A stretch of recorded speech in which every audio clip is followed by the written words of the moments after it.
gonna start. Hey everybody. Sorry about the delay.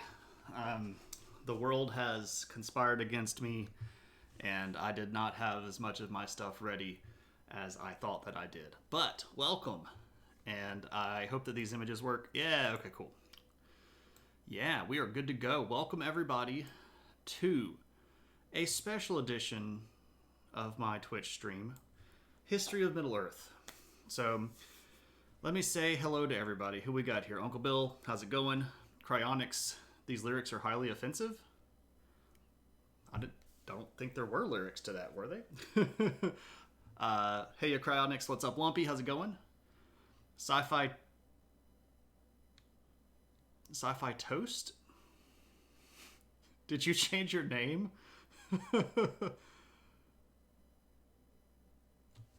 Okay.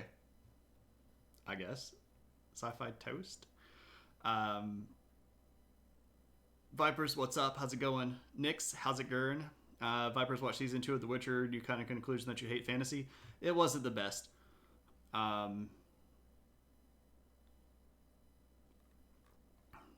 You're reading The Two Towers right now? Awesome. Very cool. You kept getting called Sci-Fi Toast, so you decided to roll with it. Oh, you're from Gulfport. Very cool. Very cool. That is not too terribly far from me. You're just assuming Neuralink was filtering the lyrics out. Negative. It's just instrumental stuff. So hello everybody and welcome. My name is Shane. I am a gigantic nerd, and normally you would catch me streaming history stuff here or occasionally building robot models, you know, like this guy. Woo! Scary. But when we hit 100 follower marks, I have come to the sort of habit of having a History of Middle Earth stream. And this is the 7th one because we passed 700 followers. And that's crazy. And thank all of you for following and hanging around and supporting the stream. There's just too many plot conveniences chalked up to because magic. And you're so sick of family lineage. Don't read the next part out loud. Oh my gosh, you're totally the crap. You have no idea who your family are. You're right. Yeah, the good old fashioned heir to a lost empire thing. That's crazy stuff, and I get kind of bored with that one as well. That's very much a trope, and I completely agree. So specifically here, we're going to talk about high fantasy, and specifically here we're talking about J.R.R. Tolkien. And we're specifically talking about the history of Middle Earth. And this is sort of a best of both worlds for me because there is actually a whole ton of historical data that Tolkien wrote about his own world, going all the way back to when it was first created and following through some 7,000 plus years of recorded time and another 2 or 3, 5, who knows how long, 1,000 years of unrecorded time before we even get to the birth of people like Frodo or Aragorn. So a lot of this stuff is happening a whole ton of time before The Lord of the Rings. However, what's interesting is that Tolkien sort of knew all of this stuff ahead of time, and or he knew a lot of it ahead of time. He kept constantly poking and refining things. But what he ends up doing pretty frequently is dropping these little hints along the way throughout Lord of the Rings. So if you have read Lord of the Rings, or if you're like Pure Energy here that has currently decided to read Lord of the Rings, there's going to be a lot of stuff that just sort of happens in the background. And from that, you're going to be able to infer that there's a deeper history, and that's the stuff that we're going to be talking about tonight. So we have been doing this now for 7 streams, and specifically here, we are still in the first stage, and we're going to talk about one of the better stories that I think Tolkien wrote. Wait, what? It's fiction? You're joking, aren't you? You're here, Balrogs have wings. Question mark. Oops, that was supposed to be an exclamation mark. Cave, what's up, my friend? Also, hey, man, good to see you. Balrogs have wings, question mark? That's the correct question because it's not a settled science. So, you know, it doesn't specifically say that they have wings. Sometimes they do and sometimes they don't. I think what's more accurate to say is that Morgoth is a really evil bugger and can make things in different shapes. And sometimes they might have, and sometimes not. Only girl Balrogs have wings. Maybe that's it. Maybe it's Balrogs and Belrogs. And the Belrogs have wings, and the Balrogs don't. There's a great compromise for us. All right. The Bell of the Rog. Anyway, bad joke. I don't know where I was going for there. Beware low-flying Balrogs. Yeah, Belrogs, right? Like Bell. You see, you got it. Okay, so to get everybody a little bit of a catch-up, we started at the very beginning of the creation of the world of Middle-earth, or Arda, as the universe is called, or Ea, which is basically all of creation. And we've come all the way up through a whole bunch of stuff, like gods descending to Earth, and the coming of the elves, and the coming of the first men, and the first encounters between elves and men. And we've talked about dwarves, and we're talking about all kinds of stuff going on. But the last thing that we covered in History of Middle-earth 6 was this really big battle called Dagor Bragollach, which was the Battle of Sudden Flame. And in this particular battle, to give everybody a little bit of a catch-up, the big bad, who is this guy, is going to win a real big battle against the forces of good. Elves and men and dwarves try to stand up against this guy. This guy's name is Melkor originally. By this point, he is known as the name Morgoth, which is black enemy. And he had sort of taken this form of this evil king clad in metallic armor. And he was the big bad guy, and he had won this really big victory that had killed a lot of the big, great kings of the elves, and had ruined a whole bunch of kingdoms, and things were just going sort of bad for the good guys at this point. And this is going to... can I bring my gain up a smidge? Let me see. What can we do here? I can move my microphone a bit closer. How about that? Is that better? I can tweak this a little bit, perhaps. How's that? Is that any better? A bit better, yeah. I can tweak the gain. I usually don't like doing this. How about that? Okay, cool. Sounds good. All right, so bad guys winning, good guys losing.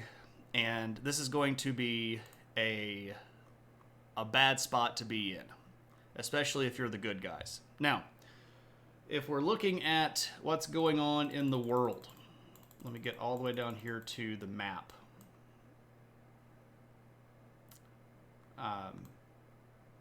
If we're looking at the map, because you all know that I love maps, the situation that we're looking at is a sort of bad one. Angband. This is the big bad location where the bad guy is. Thangorodrim. There's these iron peaks here where his big castle is buried under the ground. And all of this land right here used to be a sort of big fields. Well, that is now turned to ash. It's called the Onfoglith, the gasping death. Nothing in here is alive anymore. And the forces of the bad guy have taken basically all of this northern chunk, and they're starting to push down into the good regions of where the good elves live. So like Beleriand and Osiriand, Land of Seven Streams and such. So this is where we're going to pick up with the game here, because there had been some attempts. Do we know that you love maps? Yeah. I love maps. They're kind of my thing. Anyway, Melkor, Morgoth, he's a big bad guy. And there are a lot of men that had fought on the side of elves, and there are a lot of elves that are really sort of reeling from this loss. And Morgoth is going to continue to push forward, and he's going to slowly but surely end up taking land, and he's going to end up taking one of the big guard towers that had been built by the elves. And this is originally called Minas Tirith. And you go, but wait, that's the name of the city of Gondor. Well, Minas Tirith just means, Tower of Guard or Tower of Watch. And this is a multi-purpose name here. Any sort of big watchtower might be called Minas Tirith. This particular one was this big fortress on an island. And Morgoth is going to send his forces out after Minas Tirith and capture it. One of the princes of the elves is going to be in charge of that, but he's going to be overwhelmed and run away. That guy's name is Uldreth, but we're not going to necessarily have to worry about him very much. But Morgoth is going to take this particular tower and this larger island, and he's going to rename it to Tal and Galroth. Let me get my notes open here.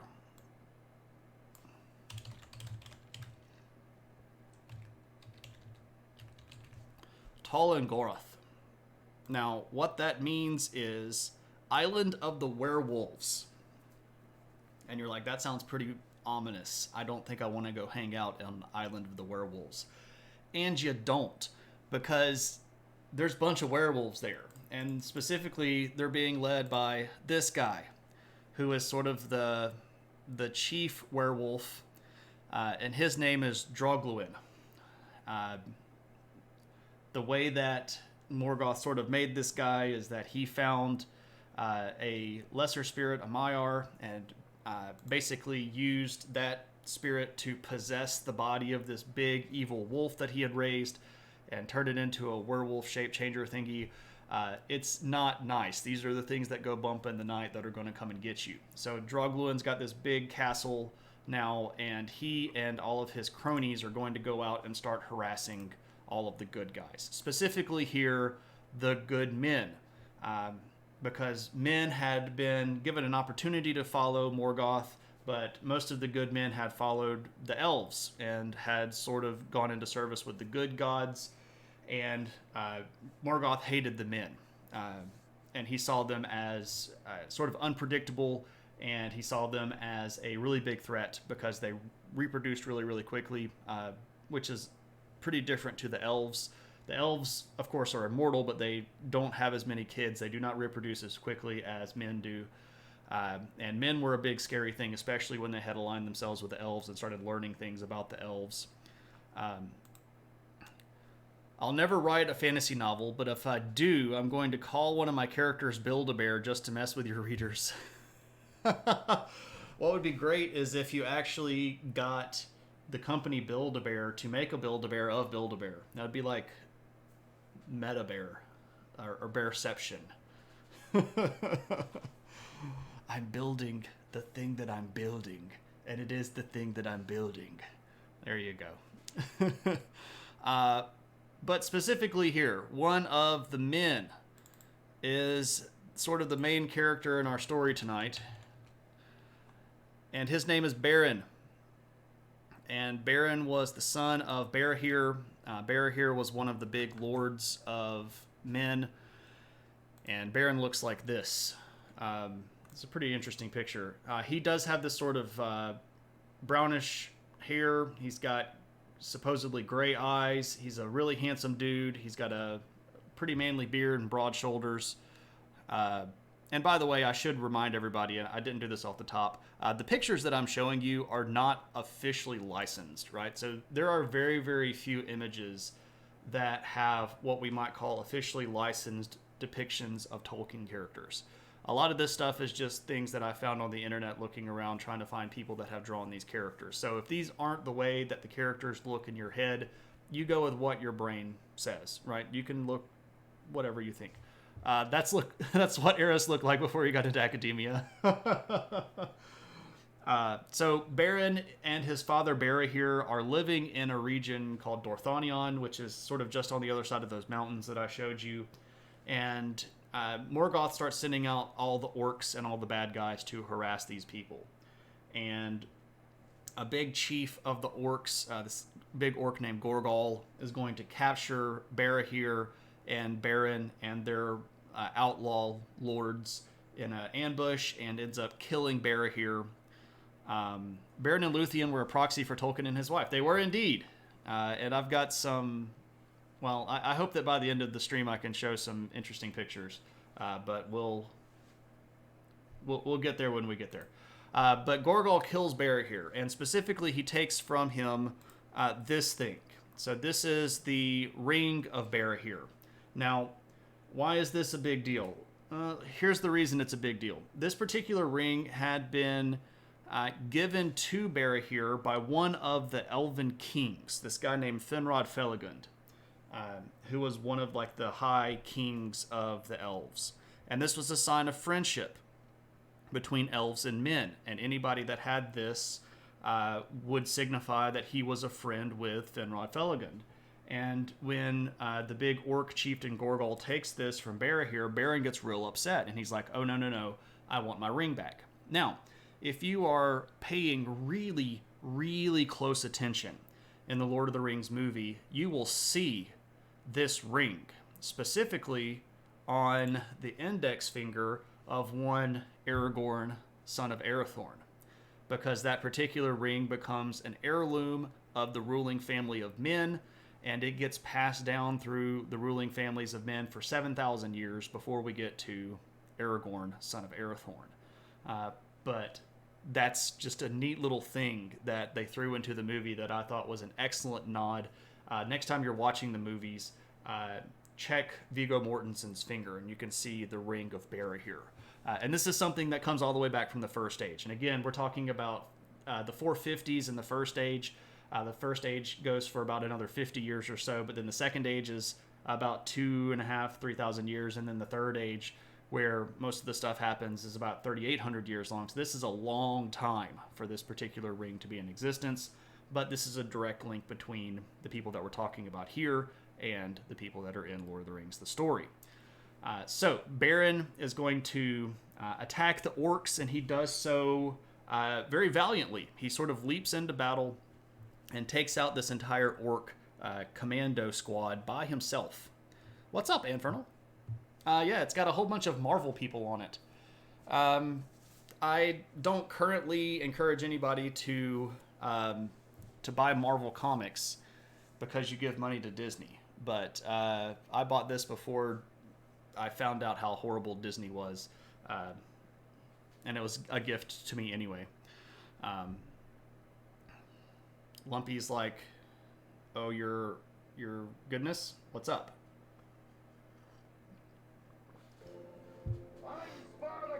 I'm Spartacus.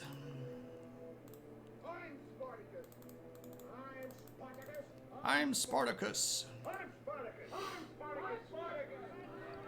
Fid, thank you for 13 months of support. That is amazing. And you've been here since the beginning, and I really appreciate that. Your landlord was late to send an email, and they cut the water again. Oh my goodness. Lumpy, that sucks, man. I'm sorry to hear that. Hey, Caldillo, good to see you. Lumpy, that stinks. I know that you've gone through a whole bunch of just mess with this whole thing, and I do not envy your position. I hope that things get better quickly. And we have to boil before drinking for 24 hours. Just saw it. You already drank a tall glass. I hope you don't get... I hope you don't get sick from that either. Okay.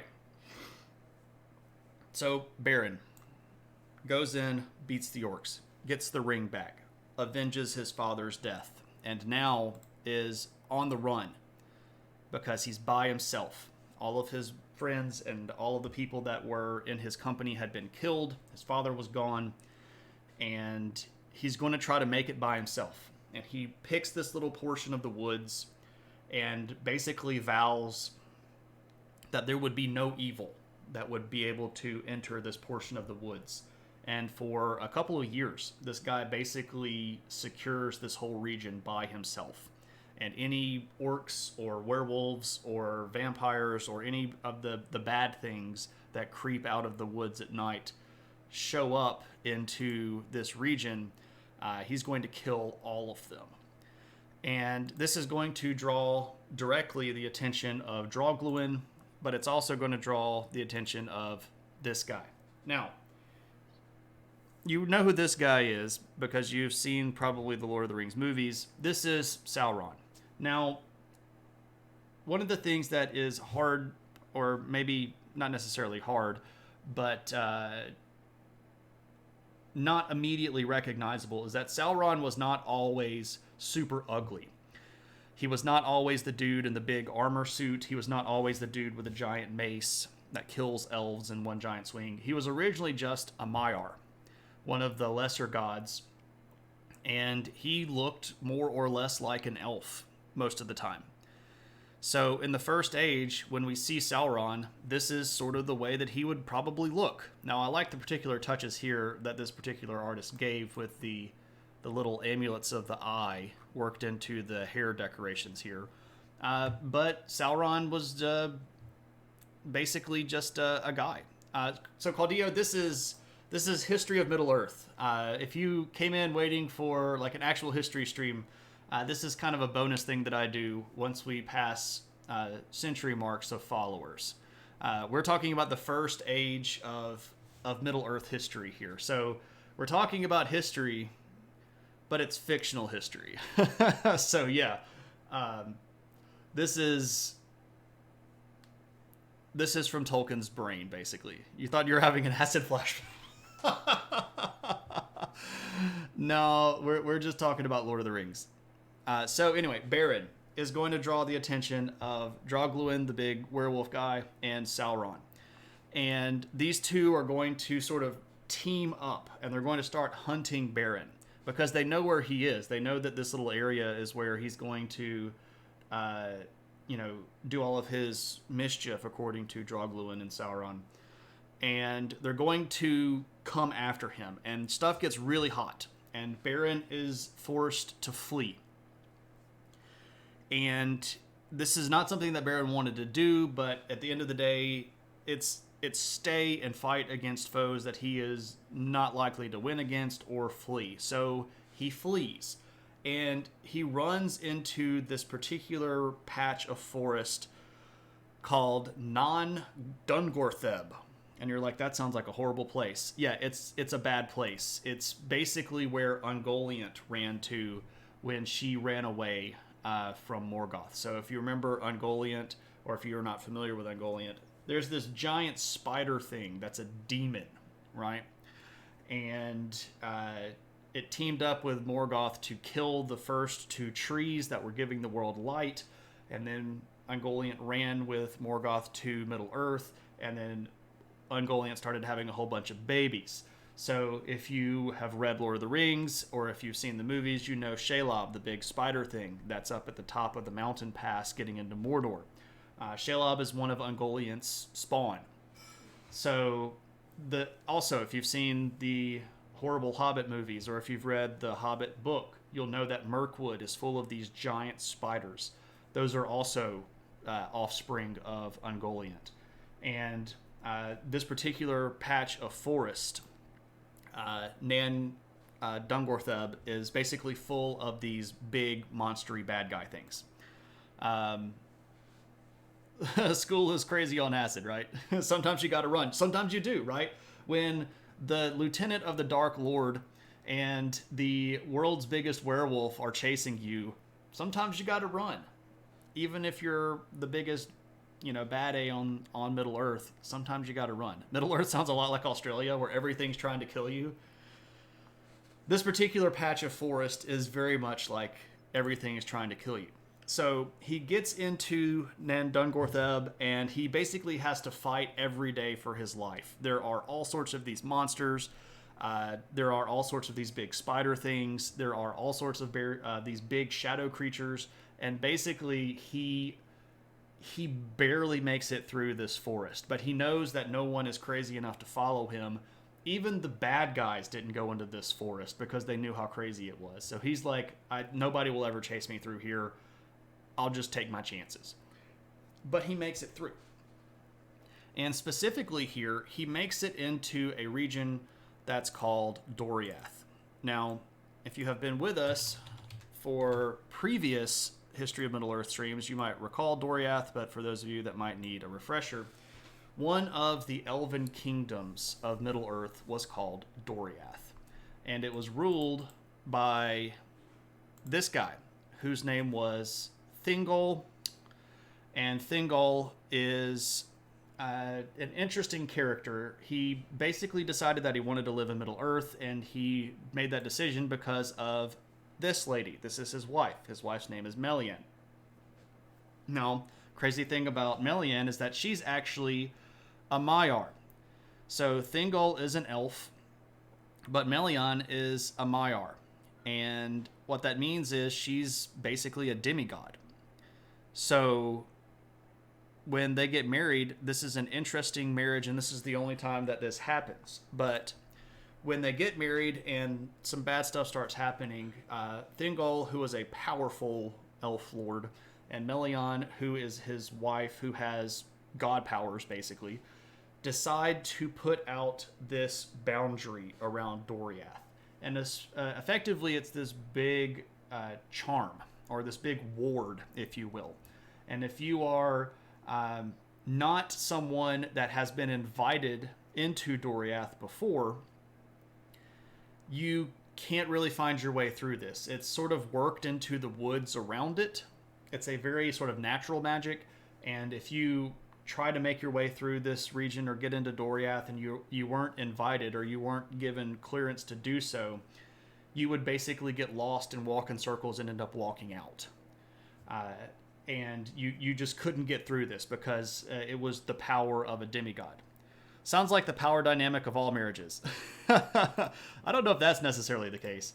I know I married way up. He did too. And he actually didn't marry as much up as I did. He was actually a king before he even married the demigod. I was just a dude. Anyway, so Melian has this thing called, and it's referred to as the Girdle of Melian, this sort of magical protection hedge. And there had been a prophecy by the god Mondos. Mondos is the god of fate. And basically he had made these proclamations that there would be someone that would make their way through the girdle whose fate would be greater than the fate of Melian.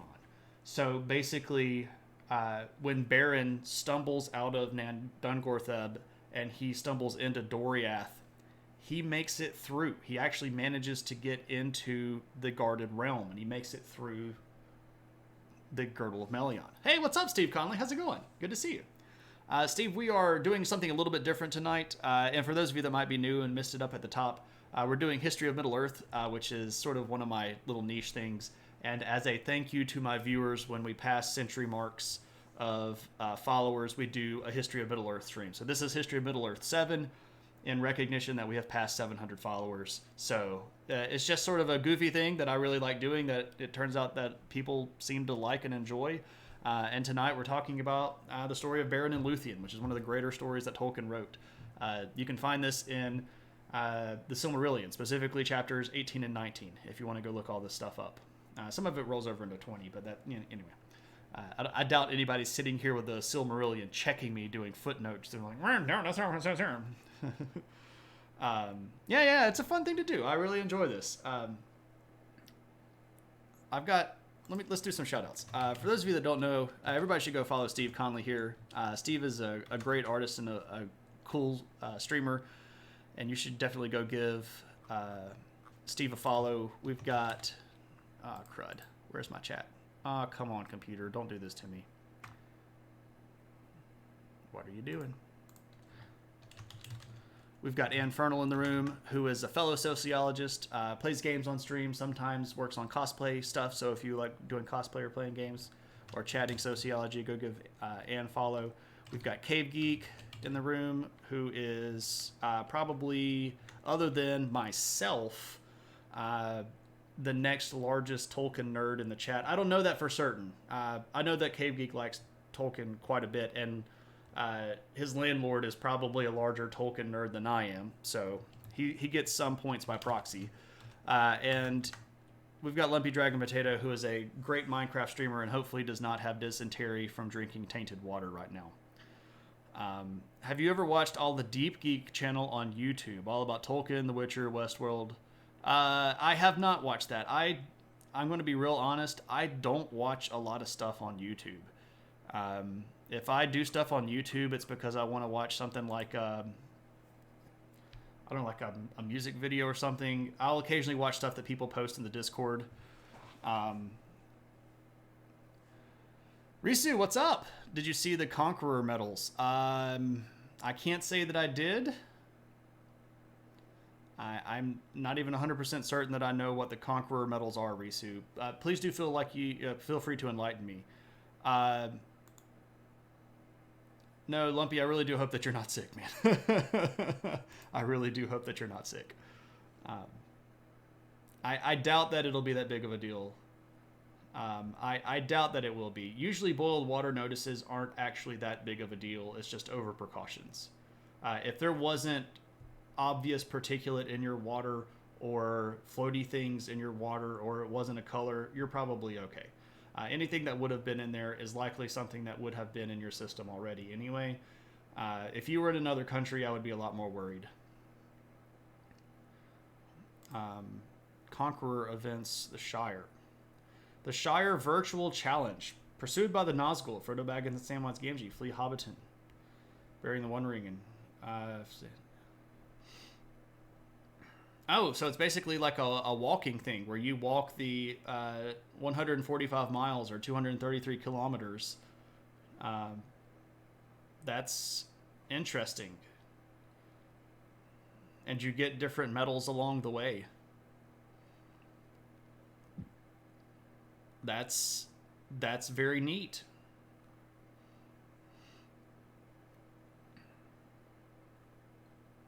Huh. I might have to give that a bookmark and come back to that when I'm not on stream. This is the portion of the stream where Shane stares at a net browser that you can't see. Last time the city knocked on each door and gave you pamphlets about it. The water treatment plant is less than 100 meters. Yeah, I think you'll be okay. Excuses to be outside. Hey, I dig that. I hope to be outside a lot more in the coming future. Especially when things get a little bit more chill. Okay, so Beren gets into Doriath. This is unheard of. Unheard of. To the best of our ability, he is one of the very few, the best of our ability to know, he's one of the very few mortals, humans, that had ever managed to do so. And nobody knows that he's there because he just has this doom that is on him, and his fate is so powerful, but he doesn't trigger the sort of like the enemy alarms because he's not coming in as an antagonist. He's just running away. But as he is going through Doriath, he stumbles upon an elf maiden dancing in the woods. This particular image here is done by Ted Naismith, who is one of the few people that has actually been hired by the Tolkien family to do official licensed imagery. So this is Luthien dancing in the woods of Doriath, where she thinks that no one can see her. And she is the daughter of Thingol and Melian. So she is half elf and half Maya. And according to all sources that we have, she is the most beautiful thing that has ever lived on the face of the earth. She is graceful, beautiful, amazing, and Beren spots her from a distance, and according to the story, he is just immediately in love with her. He is entranced by her beauty, and he's just sort of just dumbstruck by how beautiful she is. And so he sort of hides in this spot thinking maybe she'll come back the next day, and she does. And eventually he just has to say something to her because he's just so enamored by her beauty. So specifically here, her name again is Luthien. And she's just beautiful, and he is just head over feet in love with her. So like every day he goes to see her and watch her dance, he gets a little bit closer and a little bit closer, and eventually he just can't contain himself. So he hears her singing. He gets close enough to hear her singing, and this is just even better. Now, if you weren't with us on the very, very beginning, let me fill you in here. Music in Tolkien's world has power. Specifically, the gods created the universe by singing it into existence. Little does he know, she has $23,567 of credit card debt. Well, she's the princess of a kingdom, so I mean, maybe her kingdom's in debt, but I think Doriath's actually pretty good at this point. But that's pretty just in love with her, but she's got massive debts. Anyway, so Luthien singing has power because she is, again, she's the daughter of a goddess, and he just falls even more in love with her, and he calls out to her, and he doesn't know her name, so he calls her Tinuviel. And in Elven, Tinuviel means nightingale, because to him, her singing was just so beautiful that it rivaled the birds. So he calls out Tinuviel, and she sees him and starts to run away, but he sort of like stands up out of the bushes and calls to her again. And this is such a great thing. Like she looks at him, and all of this sort of like thought process goes through her mind, and she's like, man, he's really handsome, and he can't be here as an enemy because he made it through the boundary, and this means that this guy is fated for great things, and she falls in love with him at first sight too. And it's kind of a super sweet thing because he doesn't even know what her name is, and she doesn't even know who he is, but it's like they fall for each other just like that. And verily his jaw did droppeth to the floor, his eyes popped out of sockets, his arm did gesture to pull a train whistle, and from the forest there was a faint murmuring of a wooga. Yeah, like the old cartoons when you could get away with doing that stuff, which is not something you could do today and get away with, right? So anyway, they have fallen in love, and things are okay for a little while because he's hiding in the forest and she'll come out to see him. But there was already an elf that was in love with Luthien, and his name was Beren, and he was just like a sort of a high elf lord in Doriath, and he sort of figured out that Luthien was acting a little funny, and so he starts to try to figure out like, well, what's going on here and what exactly is happening here, and he decides, I'm going to follow her to see what's up. So when she goes out one day to meet with Beren, Daron follows the trail and finds them, and he's like, ha ha, J'accuse, and he captures Beren and drags him in front of the King Thingol. And this is sort of a testy moment because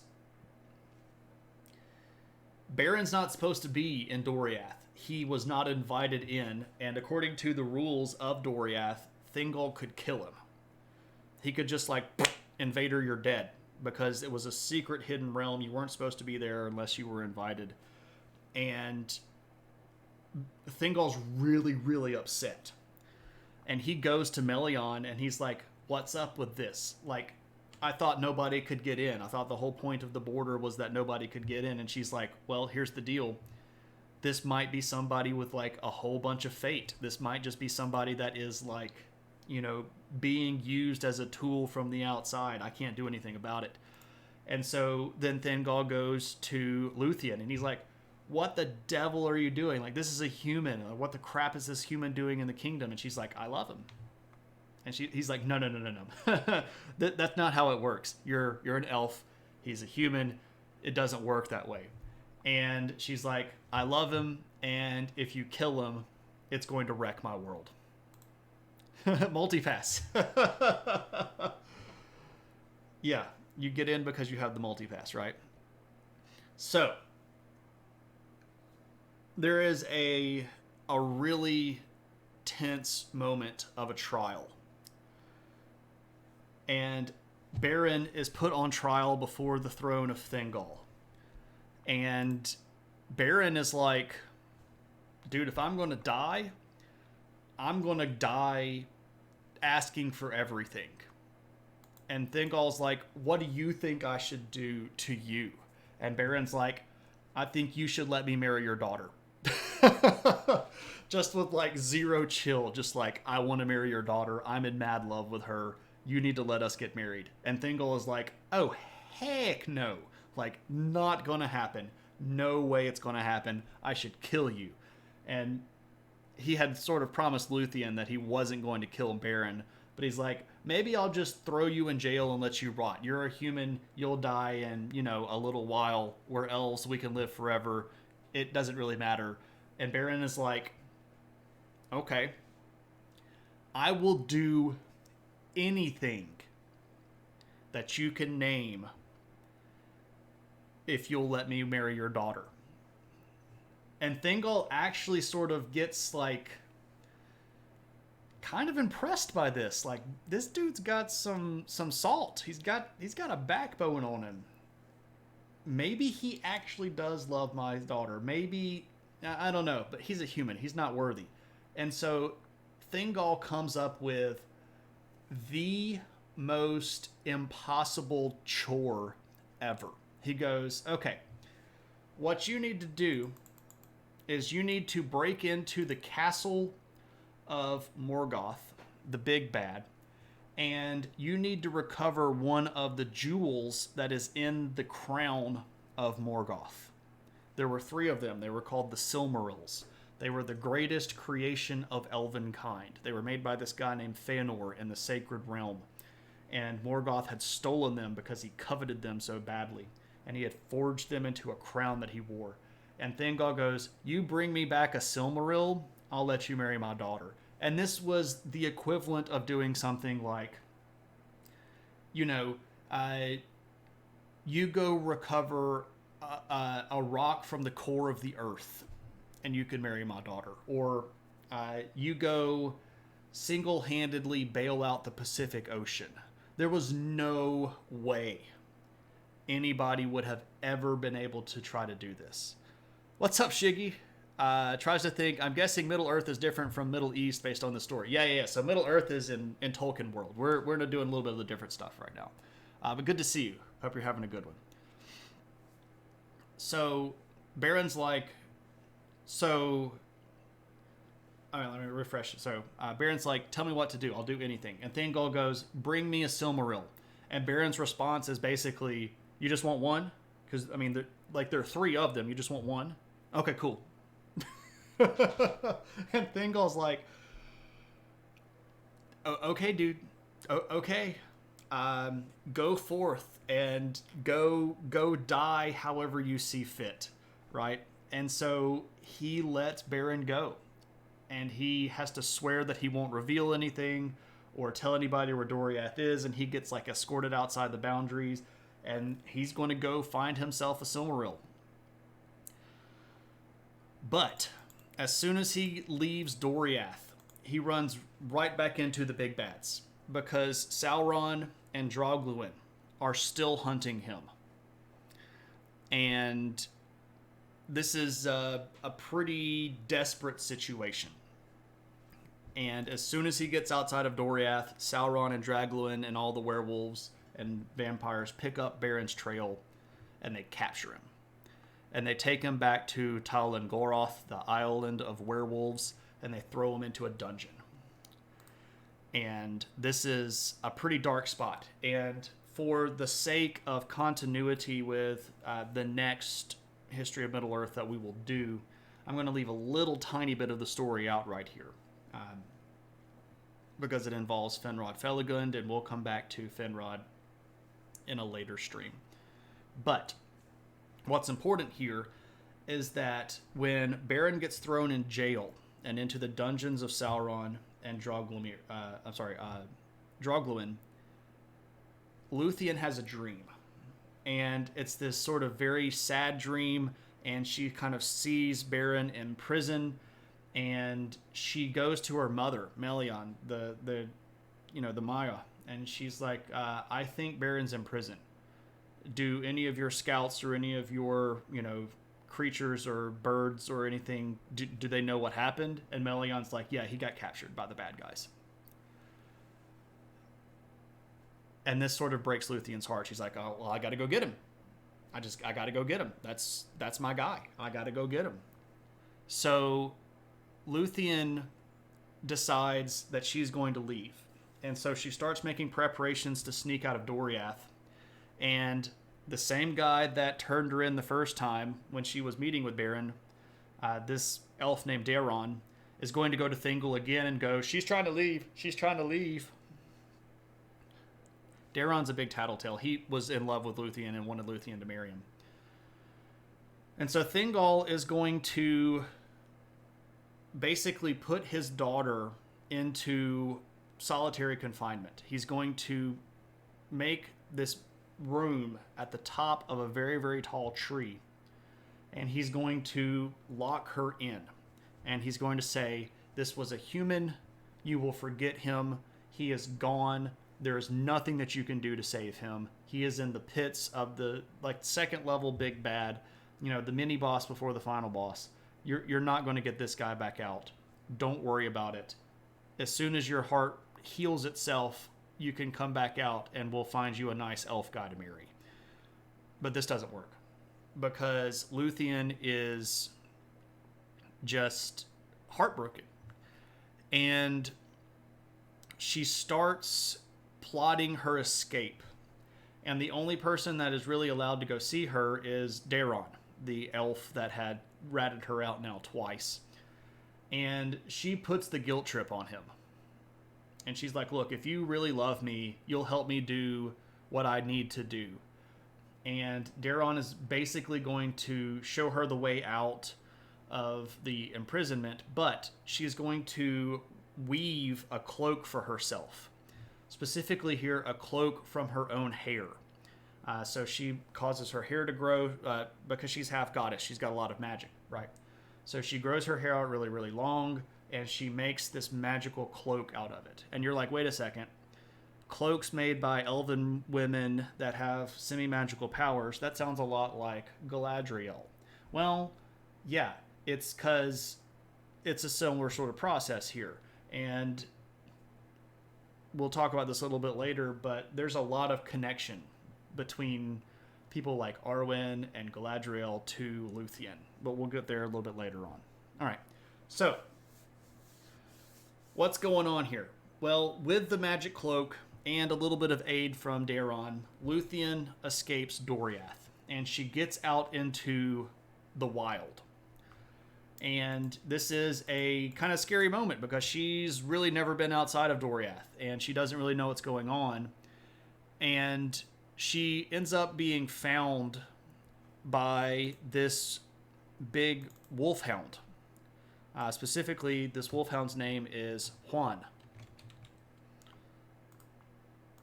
And Huan is going to find her while he and his master are out hunting. The elf lord that is Huan's master is Celegorm. He's one of the sons of Fëanor. And Huan looks like this. So a giant wolfhound who was way bigger than any dog really needed to be. And here is Luthien with her magic cloak on. So Huon is going to find her and bring her back to Celegorm. And Celegorm's going to be like, oh, hello. And Celegorm is instantly like, she's really pretty. And so they introduce themselves, and they figure out that they're sort of like, on the same side here. And Celegorm is like, why don't you come back to where I stay, and we can get some supplies, and then I'll help you go get your guy. And Luthien's like, oh, that's great. Thank you. I really appreciate this. So they go back to another hidden kingdom called Nargothrond. This is where Finrod Felagund is the king. And as soon as Luthien gets into Nargothrond, Celegorm locks her up and puts her under captive. And the whole plan here is, I'm going to force her to marry me. Now, this was a political thing and a jealousy thing. Thingol was not of the same type of elf as all of the other elves that were big kings. All of the other kings of elves were of the Noldor. These are the elves that had come over from the Blessed Realm back to Middle-earth. Thingol's realm of Doriath were Sindar, or green elves, and they had never really left Middle-earth. So they were like different. They spoke different languages. And when the big battles had been fought, Thingol had sort of sat the battles out because he was hidden and he was secure. And what Celegorm is thinking is, if I make his daughter marry me, this is going to make Thingol and his armies fight with us when we go fight Morgoth again. And I'm going to basically strong-arm him into, joining up with our group. But it turns out that Huon isn't down with that. So the big dog actually had been owned at one point by one of the Valar. So the Valar are like the high gods. And the particular god was a god of the hunt. And he had given Huon a lot of, bonus perks. And one of them was that he had a prophecy laid on him. And the prophecy was that he would only be killed by the most powerful wolf that had ever lived on the face of the earth. And another one was that he would get to speak with a human voice 3 times before he died. And that's kind of a weird thing to do, but Huon has this ability to speak with a human voice for 3 times. And he goes to Luthien, and with a human voice, he tells her, I want to help you break out of here. Will you follow me? And she's like, yeah, let's do it. So Huon actually breaks Luthien out of prison, and they go off to try to find Beren. And they show up at Talingoroth, the island of the werewolves. What's up, KP? I've been trying to reach you about your car's extended warranty.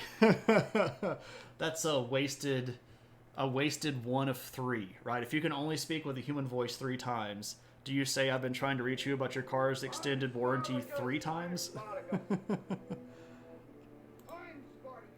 I'm Spartacus. KP, many thanks, my friend. Good to see you. So, Luthien and Beren are on the same island, but Beren is in the basically the pits, right? Not metaphorically, he's literally in the pits. He's in the dungeon. That sounds like a huge drawback for an incredibly useful skill, right? You only get to use it 3 times. Also, hey, Batbird, good to see you. So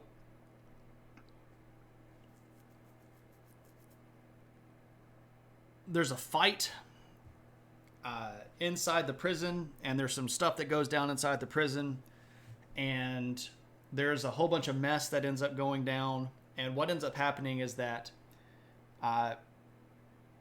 Luthien is worried that Beren has been killed. So she decides to start singing again. And she sings the same song that she was singing when they first met. And Beren, who is in like the depths of the prison, hears her singing. And he starts singing to accompany her. So he sings back to her, and she like immediately is like, oh, this is great. He's alive. This is going to be great. And when she hears him, her voice perks up and she starts going like, this is amazing. And this draws the attention of Sauron. So Sauron starts sending out werewolves. Now I've had the time of my life. I've never felt this way before. Right? So Sauron starts sending out the werewolves. And one by one, Huan defeats all of the werewolves. And it's just this great battle. And Sauron is kind of freaking out. Because in the middle of the fight on the inside, Draugluin also gets killed. And Beren basically skins Draugluin and starts wearing his skin like a cloak. And Sauron is like, okay, that must be Huan, the Hound of Valinor. And because Sauron has a lot of spies everywhere, he knows the prophecy that the only way Huan can be killed is by the biggest and baddest wolf on Earth. So Sauron decides, I'm going to turn myself into a wolf. And he can do that because he's, again, a demigod. And so he turns himself into a wolf and he goes out to fight Huan. Can we have a viewer request sing-along show with Shane and make Shane sing? Today I learned Shane can actually sing. I thought I had told you all that I had a little bit of musical talent. I could play a few instruments and I can sing a little bit. I'm not the world's best at anything, though. So I don't know what we would do with a sing-along thing. Maybe. I don't know. I've thought about making Shane plays a song on guitar and sings a Channel Point Redemption, but I don't know. You've mentioned it, but we don't get to hear it often. Yeah, I mean, I don't like make a habit of it or anything. So Sauron turns himself into a werewolf, and he's going to go out and he's going to fight Huan, and they're about evenly matched. And it sort of looks like Sauron might have the upper hand. And then Luthien goes, I can't let my friend die. He has saved me. And so she takes off her magic cloak and she throws it over Sauron's face. And when she does this, it sort of disorients him, and Huan kind of gets that latch-on grab and pins Sauron to the ground, and Sauron's like, oh crap, I'm about to die. So Sauron changes himself into a vampire and flies away. Just like running away. Like, run away, run away. And at that point, Beren and Luthien get reunited. And they're like, this is amazing. It's great. And what ends up happening is that Melion's magic within Luthien is pretty strong. And so Luthien decides this whole Island of Werewolves thing has got to go. So she uses the magic of her song so powerfully that it knocks down the tower and basically collapses the entire structure. Kills a whole bunch of bad guys inside of it. And then they decide, okay, with our powers combined, we're going to go to Angband. The first age before the time of pocket sand. Pocket sand! Right? So they're going to go to Angband.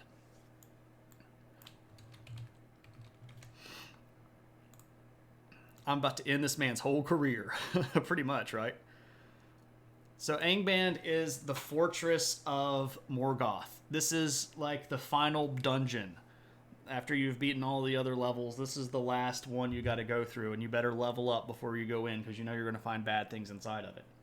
Now, Juan has this great idea, and there had been a whole bunch of dead things at the Island of Werewolves, and Juan basically is going to come up with this plan of how to disguise them all to get inside and defeat Morgoth and steal one of the Silmarils back. But here's the thing. Beren doesn't want to put Luthien in danger. And so he waits till Juan and Luthien are asleep, and Beren, fills empty jars with fairies, right? you got to have some backup for this. And Beren walks up to the gate of Angband and bangs on the door and demands an audience with Morgoth. Because dude's just got more bravery than sense, apparently. And Morgoth is like, let him in. He's a guy. What's going to happen? And so, like, while Beren is walking up to Morgoth, Juan and Luthien wake up. And they're like, oh crap, where's Beren? And Juan's like, he must have tried to go in. So they take, this is kind of gross, but, it's a fantasy story.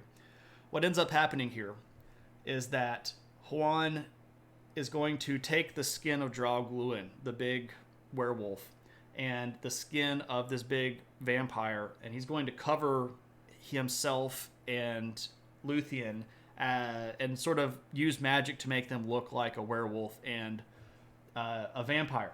And they sort of just mosey into Angband, like, hey everybody, how you doing? So this is like your polyjuice potion to infiltrate the Ministry of Magic. They're like standing in the the entryway, and they're talking to the bad guys at the water cooler, and they're like, oh man, lots of torture to do today. Oh yeah, man, I understand. I gotta go get this whole thing of elves to kill today. But they sneak in, and they find Beren, who is standing in front of the throne of Morgoth, basically demanding a Silmaril. And Morgoth kind of looks out, and he's like, huh, werewolf and vampire, wasn't that the plot of Underworld? Yeah. And then they crossed the bloodlines, and then there was that thing that was Michael, and then a whole bunch of things with crows, and a really bad sequel, and a better than average prequel, and then another movie that I didn't watch. I haven't seen the fourth one. Anybody seen the fourth Underworld movie? Michael Sheen. No. I think like the guy that oh crud, now I can't even remember her name. Celine characters. Celine's the main vampire character. She falls in love with the human guy Michael, which they stole from White Wolf's World of Darkness. I don't think I'm even familiar with White Wolf's World of Darkness.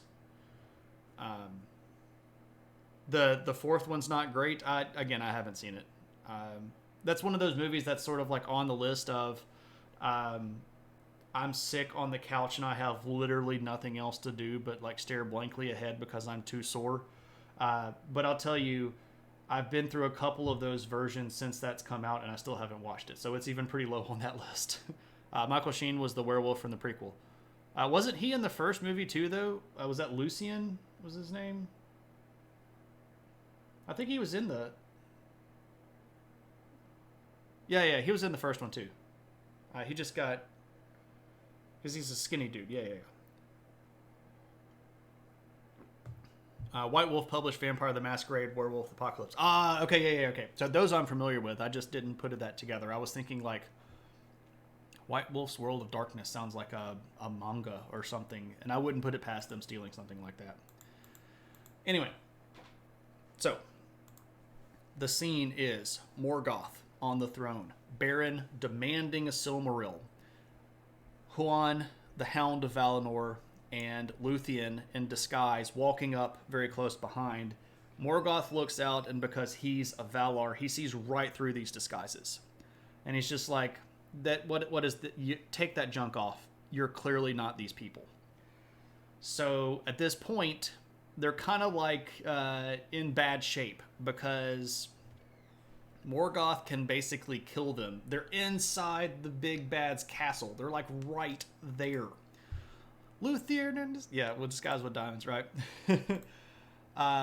You've not played the tabletop RPG, but you've played Masquerade Bloodlines and Vampire the video games. I haven't played the video games, but I have played the tabletop RPGs. RPGs are very roleplay heavy, and you can almost get through an entire story without even really having to roll dice a lot. I mean, there's a system and mechanics there, but they're not particularly mechanic heavy, which is interesting, and I can appreciate that. So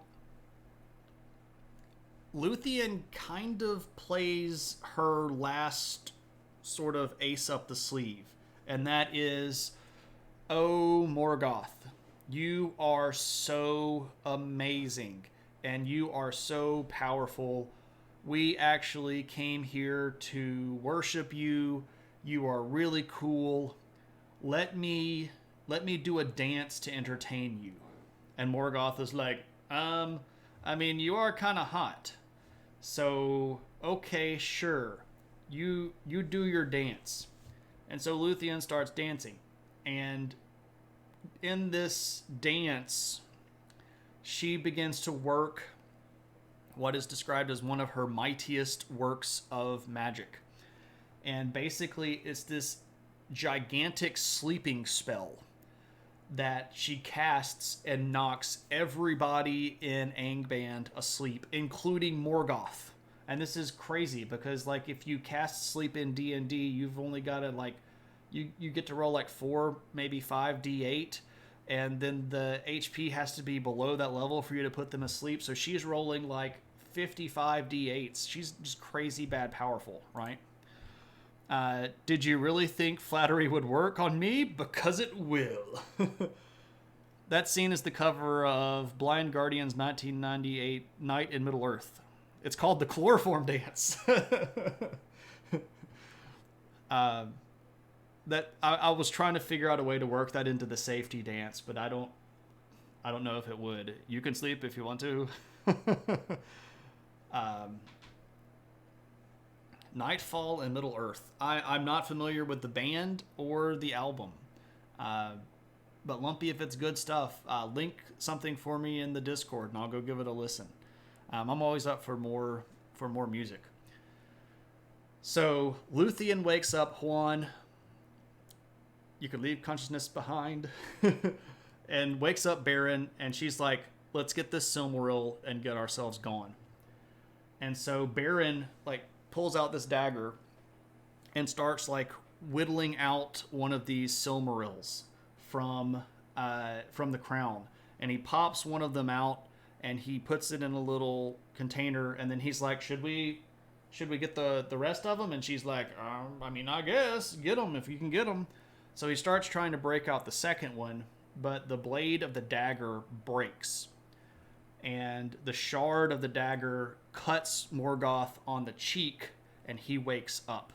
And then it's like, oh crap, run. Because as he's sort of stirring, Beren and Juan and Luthien are booking it out of Angband. And Morgoth wakes up and is real ticked. Like, real ticked. And he calls up whatever he can put his hands on, and the biggest and scariest thing that he has sitting by him, or sitting near him, is the giant wolf Karkaroth.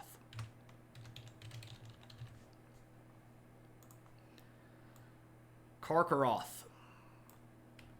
He is one of the scariest and biggest and baddest things that's out there. He's one of the children of Draugluin.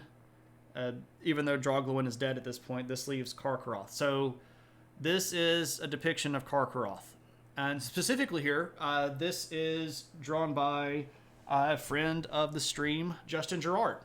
Justin Gerard, if you do not know, Justin Gerard is a streamer here on Twitch, and you can go follow him. His channel is Justin Gerard Illustrations. But he did this and a couple of other pictures that I'll show you in just a bit. Oh, it's a pretty puppy. No, this is like really scary, and potentially going to eat your face off. What up, David? Yeah, this is one of Justin's pictures, and I've got some other stuff that I'll show you here in just a second. So, let me see if I can specifically. I'm pretty sure I remember how to spell all of that stuff. What is going on with my mouse tonight? It is going crazy.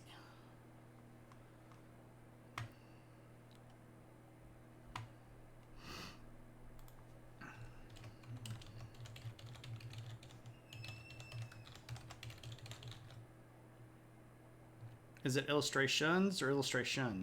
Let's see.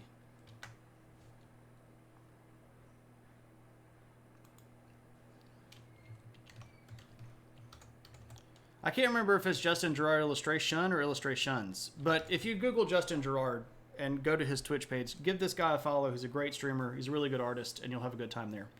Are you sad that there are so little Peterson Lord of the Ring pieces to use? If you had them, I would totally use them, David. For real, I would totally use them. You're a bad fantasy artist for not having more Tolkien in your portfolio. When we get to like Bilbo and Frodo and Gandalf, I know where I can go to find images that you have done, and we'll sneak those in. Because why not? They're good-looking stuff. All right. Anyway, Karkaroth. Morgoth, speaking of the puppy... Are you going to come up here? You're going to come see me? Come on. Come on. Come on. We have our own puppy here. Oh my goodness. Hello, Kaylee. What are you doing? What are you doing? Huh? What? You have an itchy butt? You want me to scratch your booty? What are you up to?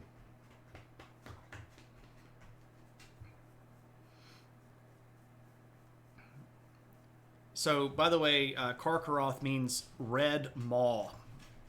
So, like bloody maw.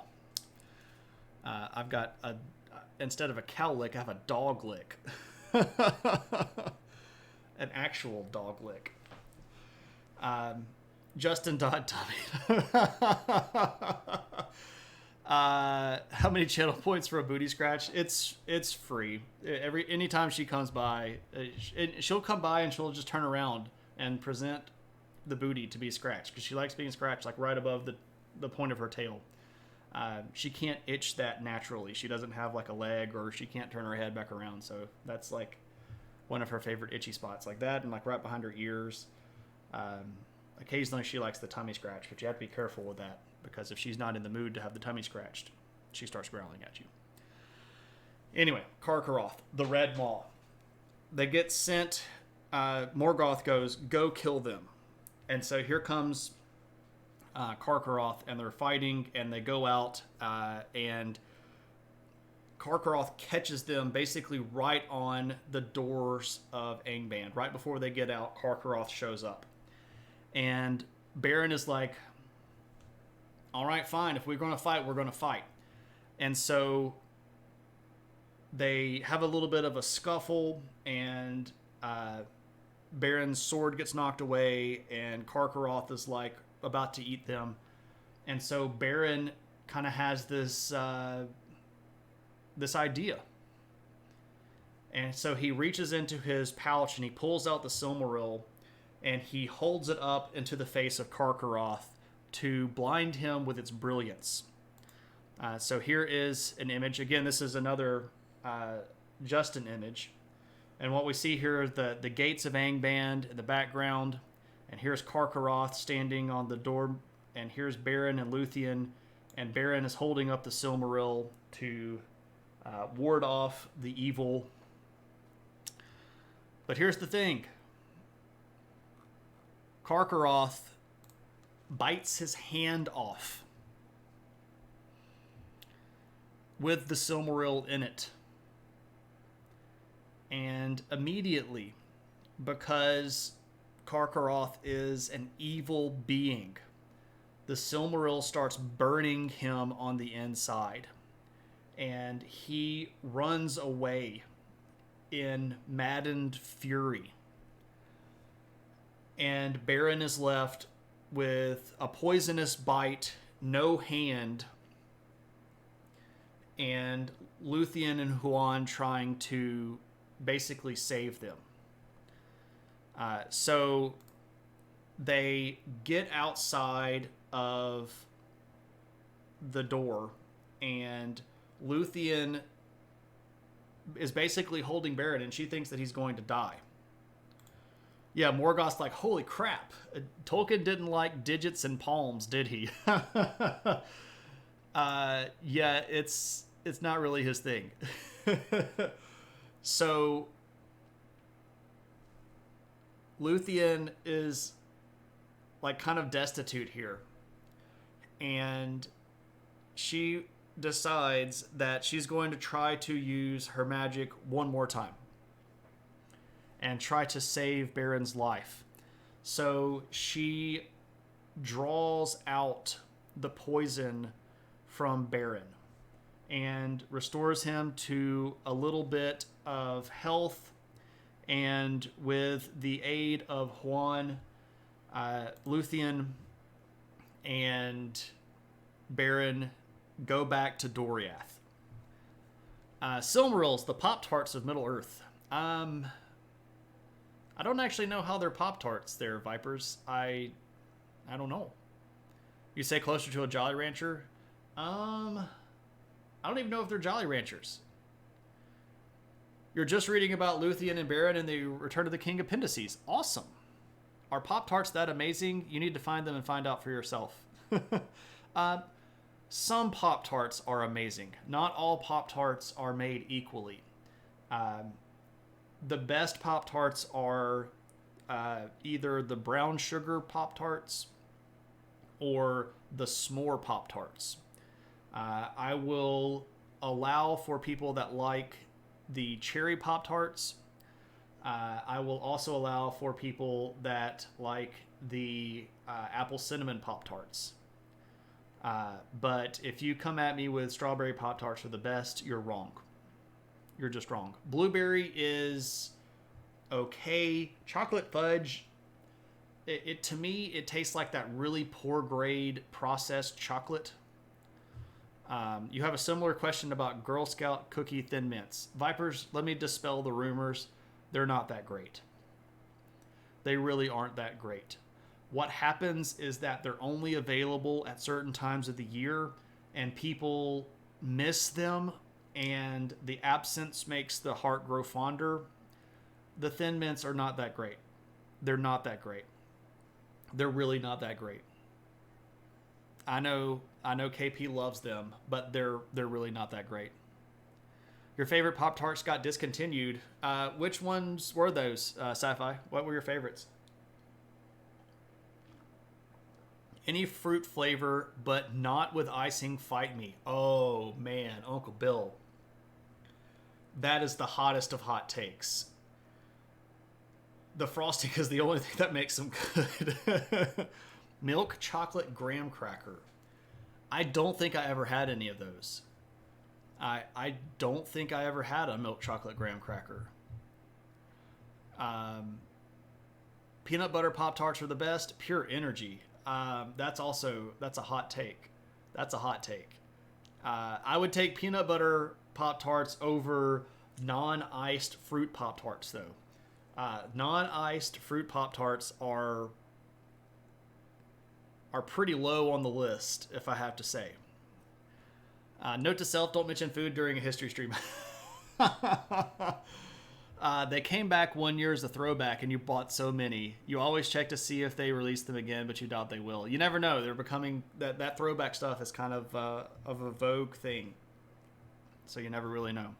Anyway, we need to get back on track here because I'm tangenting like mad. But we know that tangents are likely to happen here regardless, right? So, here's what goes down. Things are going bad. They get back outside of Angband. Luthien is going to magic out the poison and save Beren's life. They get back to Doriath, and they go back to the throne of Thingol. And Thingol's like, oh, you're back. And you're not dead. Also, I'm real mad at you, young lady, and we'll talk about this later on. But what's up? What's up, human? How's it going? Uh, where's my Silmaril? And Beren goes, it's in my hand. And Thingol's like, okay, show it to me. And Beren basically, like, shows him the nub. And Thingol's like, what? And he's like, it's in my hand right now. And yeah, because I got it. And they tell the story to Thingol, and Thingol's like, this is a crazy story. This is like the craziest story ever. This is just absolutely bonkers. And at that point, Thingol understands like the fate of Luthien and Beren. The fate of Luthien and Beren are somehow tied together in a way that he can't understand.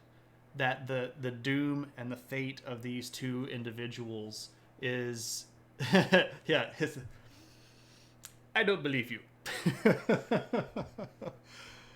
That they're just meant to be together. And so at that moment he's like, this is the stuff, man.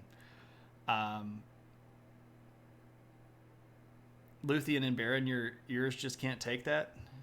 Beren and Luthien, should it be better that way? Should I say Beren and Luthien instead of Luthien and Beren? Anyway. So what we have at this point is a change of heart. And when Thingol sees this stuff, he realizes that he has to change his mind. And he has to let them get married. So he oversees the wedding, and Beren and Luthien marry each other right there. And this is a pretty big deal, because this is the first time ever that an elf and a human had married. And this only happens 4 times total that we know of. There's Beren and Luthien. There's Tuor and Idril. There are 2 people that you wouldn't recognize even if I said them, but basically they're over in the Third Age in Prince Emerhil's district in Gondor, and we could go into that a lot later on. And then there is Aragorn and Arwen. This is not something that happens frequently, and this is the first time it had ever happened. And stuff is like real.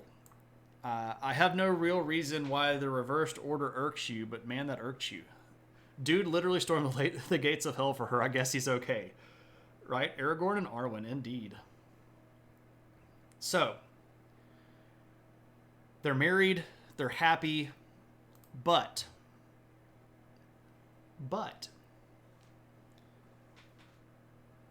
there's some crazy stuff going on. If you'll remember, Kyle writes, side note, you only realized last week that Arwen's dad is the brother of Aragorn's great however many grandfather. So they're basically cousins. Yes, they are.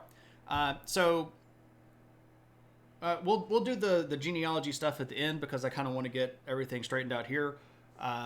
But yeah, also Galadriel is Arwen's grandmother. A lot of people don't know that stuff. Galadriel's daughter is Celebrian, who is Elrond's wife, who is Arwen's dad and mom. So Galadriel is Arwen's grandmother. I don't know why they don't just come out and say that, but they don't. Anyway, this guy, Karkaroth, is still running around like mad. So he's this giant werewolf beast thing, and the Silmaril that is inside of him has basically turned him into a furious beast that is literally wrecking entire cities. He is killing indiscriminately. Stuff is going like mad, and he's just going super crazy bad. And so Beren and Thingol go, all right, let's load up. We got to go kill this thing, right? Beren says, I'm going to go kill it. And then Thingol's like, I got your back. Let's go kill it. So Beren and Thingol and a lot of the like really elite knights of Doriath are going to go out to hunt Karkaroth. And Huan comes with them, the great wolfhound. Having what amounts to a full temp molten lava that burns but can't kill you will make you a little bit upset. Yeah, it's not a good thing for Karkaroth. He's literally being driven mad by pain and rage. So they have this big hunt, and it's not really hard to find him. They basically just follow his path of destruction. And when they catch him, Karkaroth is going mad. And there's like fire coming out of his mouth. I have another Justin image that I can show you. This is the hunting of Karkaroth. So we have the Knights of Thingol here. We have Beren Ecphalion, which is Beren the One-Handed. Here we have Huan in the background. And this is Karkaroth with the Silmaril burning in his chest. This is a great picture here. But anyway, they get into this giant battle.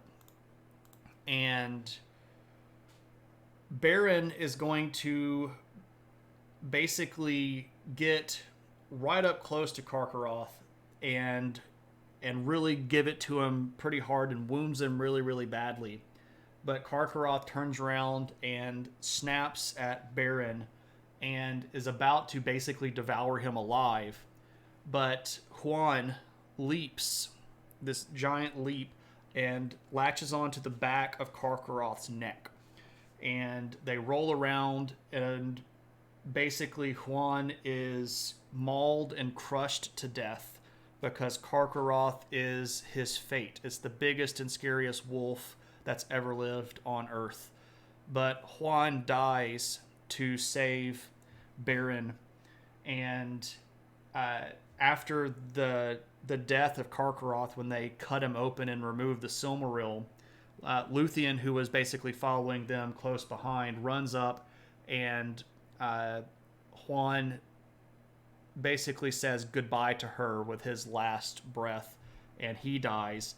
And then Luthien finds Beren, who is mortally wounded, and tries to do whatever she can to save him, but he's too far gone. And Beren dies. And this is pretty crazy. Luthien, while cradling his body, is going to get so sad that she's actually going to lay herself down and basically chooses to die because she could not face the world without Beren. And the elves are only really able to die two ways, right? An elf can be killed in battle, or, by a blade. You can chop their heads off or wound them mortally. But even then, you have to hurt them pretty bad because they have a lot of restorative properties. Or they can die from heartbreak. They can become so sorrowful that the spirit of life within them flees their body. And that's what happens to Luthien. She's heartbroken, and she can't face the world without Beren. Now, here's where the stuff starts getting, kind of tear-jerkery. If that hasn't already maybe made something fly into your eyeball. The spirits of elves and men are different. When a human dies, the spirit of the human goes into something called the Halls of the Dead. And the elves and even most of the gods don't know what happens to them. But the spirit of an elf is immortal. And elves, when they die, they go to a particular location called the Halls of Mondos. and Mondos is the god of fate. So he was the guy that had done... I'm sorry, he's not the god of fate. He's the god of basically doom. But doom here doesn't mean bad. It just means what's going to happen. And elven spirits, when they die, they go to the halls of Mondos, and they can rest for however long they want to. And then if they want to, elves can actually be reincarnated because their spirits are immortal. And this had already happened a couple of times. Glorfindel, if you have read the books, Glorfindel is one of the great elf lords of the First Age. And if you read the books, especially the first chapter of Book 2, so this is when Frodo is waking up in Rivendell after crossing into Rivendell, and he's talking with Gandalf.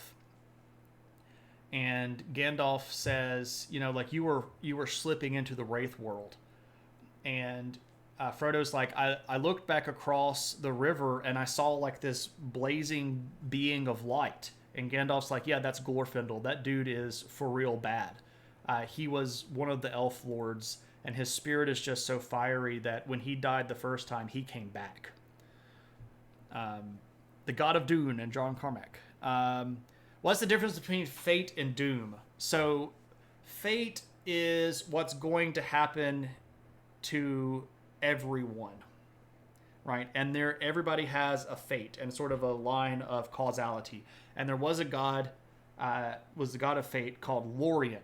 And Lorien basically knew everything that was ever going to happen, more or less.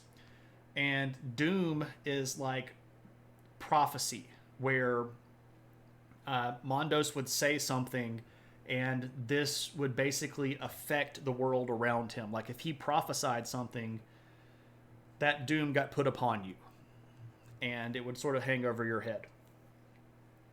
Theological question.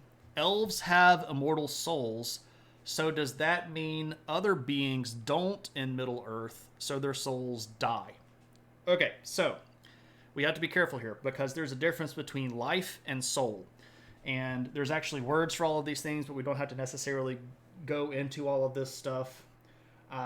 But the only creatures that have the flame imperishable now have a soul. So the flame imperishable is this substance, which is basically free will, that was created by Iluvatar, who is Eru, the first. He was the god before all other gods. He created the gods that then created the world. Technically, Iluvatar is not even of the Ainur. He's the one. He's the ultimate creator. He created the Ainur. All right. He also has this thing called the flame imperishable, and he's the only being that can use this. And this is what gives somebody a soul. Right, so there are thinking creatures, and there are even creatures that have limited abilities to act on volition or interpret orders, but that doesn't mean that they have free will. For example, Huan did not have a soul. He was an animal that did not have a soul. The eagles do not have souls. They are creatures that have the ability to interact in certain aspects of life, right? But they don't have souls. So the only thing that have souls are elves, men, and dwarves. And originally, the dwarves didn't even have souls, right? The dwarves were made by Aula, who's one of the Valar. He's the Vala of smithing and creation, and he was waiting for the children to come that had been foretold. And he got impatient, so he made his own children, and these were the dwarves. And Iluvatar saw him doing this, and he was like, "Hey, what you doing there?" And Aula's like, making living beings." And Aula's like, do you want me to like kill them? And Iluvatar's like, the reason that they aren't alive in the same way is because they don't have the flame imperishable. Like, you can't give them that. I'm the only one that can give them that. So Aula's like, all right, well, I'll destroy the dwarves. And Iluvatar's like, no, don't do that. I will give them the flame imperishable, but I'm going to put them back to sleep because they don't get to wake up first. My people get to wake up first. And because you kind of went against the rules here, your children and my children aren't really going to get along. So this is sort of the beginning of the rift that happens a lot between elves and dwarves. Is because the dwarves were never really supposed to be there. Alva sort of made them on his own volition, and then Iluvatar allowed them to have a soul. So hobbits also, but hobbits are more or less men, just long stretched, distant. I would guess also that the hill people. So if you're familiar with all of the ins and the outs of the books, if you'll know the Druidon in the Druidon Forest, led by Gonbori Gon, who show up in Return of the King, they have souls, but they're basically just another version of men. The river people, who are the transitionary groups between humans and hobbits, this would be what Smeagol and Deagle were. They have souls. But you got to be one of those group. So if you are a being that can speak and communicate and do certain things, you might not have a soul. And I apologize if you're derailing, but I assume that there's an afterlife of sorts in Middle-earth, since elves can wait in the place after death due to having immortal souls and then get reincarnated. Do other beings have an afterlife, or do their souls terminate at death? That's the question. Nobody really knows. The only person that really knows what happens to men is Iluvatar. There is a hint that Mondos might know what happens to the souls of men and dwarves and hobbits and such, but he's never really let on whether or not he does know. The remaking of the world is supposed to be sort of like the end thing, and at that point there's a whole bunch of stuff that's like might be happening, but they really don't know for sure what happens to men. We do know that there's something there. It's called the Halls of the Dead, and we know that because of what happens here in the story. And nobody's derailing. These are all great questions, and I have no problem answering these things. I love this stuff. It's really deep, and it's really crazy powerful lore, and I'm a giant nerd, and I love talking about it. Okay, so anyway, Beren has died. His spirit as a man went to the Halls of the Dead. Luthien dies, and as an elf, she goes to the Halls of Mondos. Human souls might be in cold storage until the world gets started over. Maybe. That's a fair way of saying it. And the last one is a great segue back to the main discussion. Right. So, the spirit of Luthien goes to the Halls of Mondos. And we actually have this great picture here. This is another Ted Naismith image. So here's Mondos, and here's Luthien.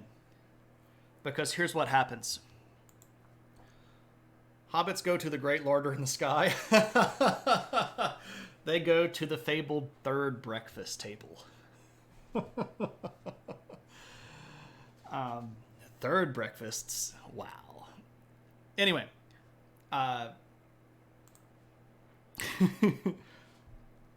Luthien goes to Mondos, and she basically lays her heart out. And she says, look, Beren died the greatest example of human that has ever existed. And he did not die in vanity. And he did not die in selfish ways. He gave his life to protect the ones that he loved and the nameless people that could not protect themselves. And it is ultimately unfair that he died. And if you are a just ruler, you will bring him back from the halls of the dead. And Mondos is like kind of unmoved. And so Luthien starts to sing. And she sings the most powerful and saddest song that had ever been sung in written, recorded history. And into this song, she puts all of her grief and all of her love for Beren and all of the injustice in the situation. And with the power of her grief and love, she manages to change the doom of Beren. And Mondos breaks his own rules for the first and only time. And he goes to the halls of the dead and he calls forth the spirit of Beren.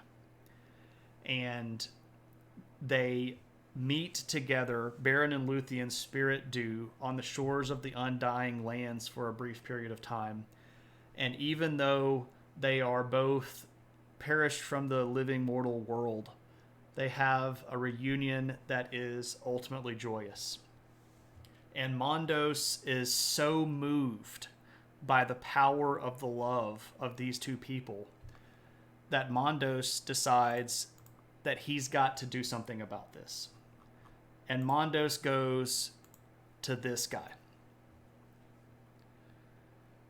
This guy is Manwe. Manwe is the chief god of the world. He is the closest god to the creator. He knows the most of what the creator's will was. And Manwe was the high king of the gods, which means that he is the high king on earth. And Mondos goes, we've got to do something. What can we do? And so Manwe starts thinking. And his name is Manwe. Raiden is the chief god? No. So Manwe has rules that even he can't break. For example, he can't remove the ultimate fact of death from humans. Humans will eventually die. And even Manwe can't break that rule. But he says what he could do is he could put Beren back in Middle Earth and let him live out the remainder of a natural life. But that's it. He can't make Beren immortal. He cannot allow the spirit of Beren to exist within the Undying Lands, because even he cannot prevent a mortal from dying. It was something that was literally sung into the fabric of the universe. He can't change this stuff. So that means Beren can go back to living. And that means like Luthien can go back too. But here's the thing. Luthien had sort of chosen to die. And that is going to limit her options here. And Manwe goes, if you want to go back, you can't go back as an immortal. Because you gave that up. So if you go back to live with Beren, you have to go back as a human and you're going to die. And Luthien goes, not even a question. Put us back. And it's just like that. It's like, send us back. Not even worried about it. Eternity doesn't matter if I can't have it without the person that I love. It's crazy. Wasn't human mortality considered their unique gift? Yes. So when Iluvatar considered humanity, the gift of humanity was death. You feel the same way about fried chicken? Okay, I'm not sure exactly what that means, but all right. So Beren and Luthien are brought back to life as humans in Middle Earth. And they move to this little region that's very secluded, and the region that they basically take up home in becomes known as the land of the dead that live. which is super cool. And they end up having a kid. Their kid's name is Dior.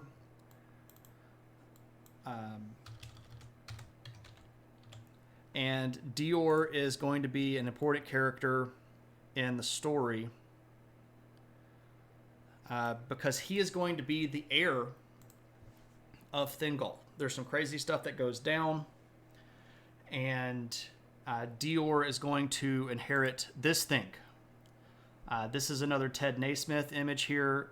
This particular one is called the Noglamir. So the Silmarillion that they were able to save gets put into this necklace.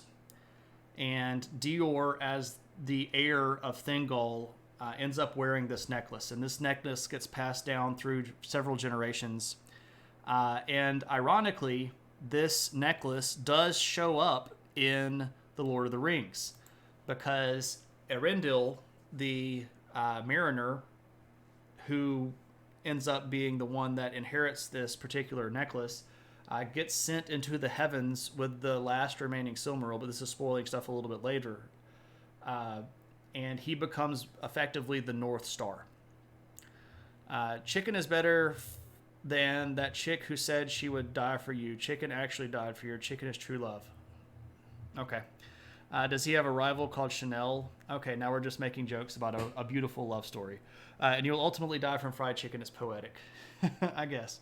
Their love child is Gucci. Yeah, I guess. Now, Beren and Luthien do end up dying, and they basically die together.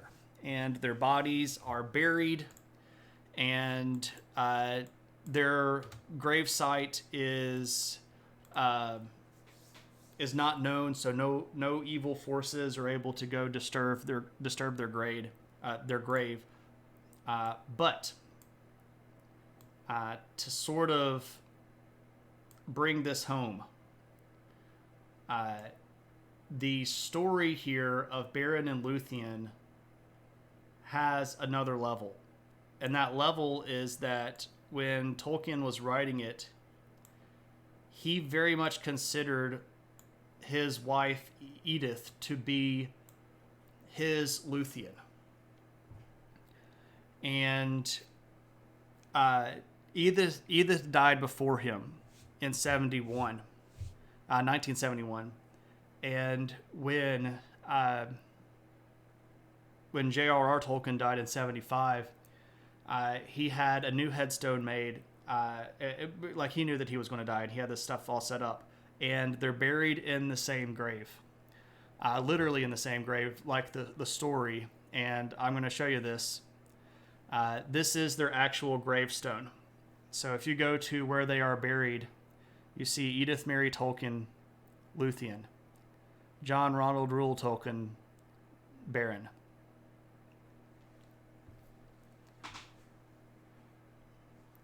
Because they were Beren and Luthien.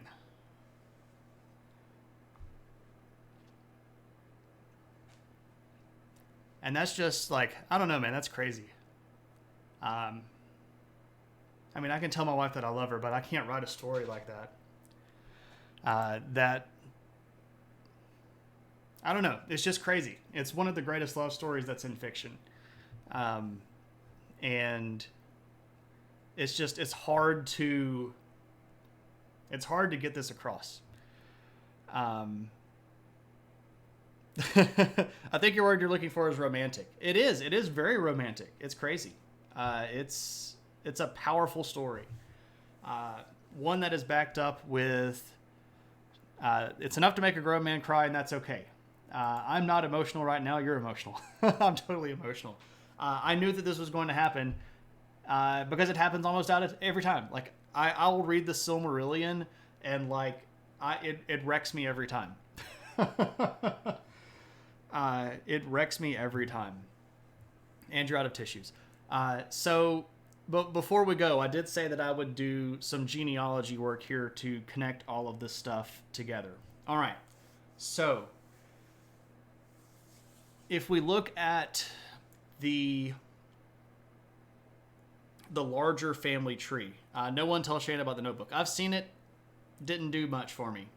It's a sad story, but it didn't do... I mean, it's okay. It's a sad story. It's a decent movie. I think the book's better than the movie, but I think the book's better than most movies.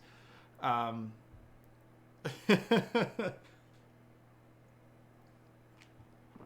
I said I would do some genealogy here. Okay. So earlier in the stream, Kyle asked or brought up the fact that Aragorn and Arwen are actually cousins. And that's true. But they're cousins through a lot of generations, right? So it's not like they're first cousins. Here's how this works. Okay, so Aragorn is descended from the kings of Númenor, right? The story of how they met and ended up getting married is great too. It is. Anduril from Narsil, that's such a great name. That is such a great name. For the uninitiated in the nerd culture, Anduril is Aragorn's sword. And it was reforged at the outset of the Fellowship from Rivendell from the shards of Narsil, which was Isildur's sword that cut the ring from Sauron's finger at the end of the last Alliance battle. In comparison, this is a better love story than all those stories. Twilight be darned. Yeah, right. The part with Luthien dancing in the forest was directly inspired by Edith as well. Yeah, it's such a great story. It's so good. Also, welcome Anduril from Narsil. I hope you enjoyed. I don't know how long you were around, but I hope you enjoyed the story, and I hope that this gave you something. But anyway, so Aragorn, his lineage comes from the line of Númenor, right? And Númenor are the kings of the West, and this goes all the way back to a particular marriage, specifically here, where an elven guy married a human woman, and this means that their kids are half elven. So they had two kids, Elrond and Elros. And you're like, wait, Elrond? Yes, that Elrond, right? So Elrond and Elros were both half elves. They were half elves and half humans, and they got the choice. They got to pick. Are you going to be an elf, or are you going to be a human? And Elrond said, I'm going to be an elf. And Elros said, I'm going to be a human. And from Elros comes the line of Númenor, because the gods said, okay, you're going to die, you're going to be a man, but here's the deal. You have a really, really, really long lifespan. Long lifespan. We're talking like hundreds and hundreds and hundreds of years. You're going to live like 400, 500 years, right? But you're going to die eventually, but you got a really long life. And this was a benefit for helping the gods wreck Morgoth's world at the end of the first age. And that's coming up in a couple of streams, right? So a couple hundred more followers and we'll get that story. I'm just picking. But it is a couple hundred. Anyway, blah, blah, blah. So